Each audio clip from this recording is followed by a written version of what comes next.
கர்த்தருடைய நாமம் மகிமைப்படுவதாக. நான் உங்கள் சகோதரி மெஸ்ஸி அன்னவாக்கியம். கர்த்தர் இன்றைக்கு நமக்கு தருகிற வசனம் சங்கீதம் 62வது அதிகாரம் 5வது வசனம்.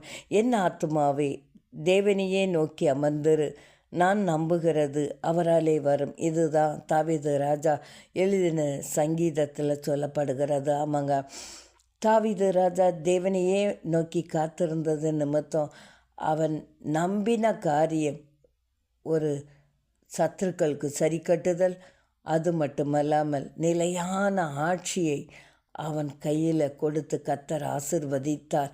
அவன் நம்பின காரியத்தை கர்த்தர் அவனுக்கு கொடுத்து ஆசிர்வதித்தார்.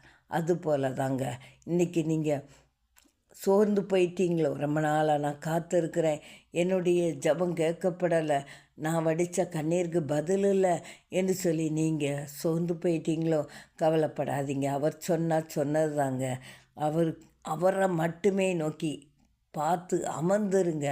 உங்களுடைய கவனம் வேற எங்கும் சிதறாத வண்ணம் தேவனை மட்டுமே நோக்கி காத்திருங்க.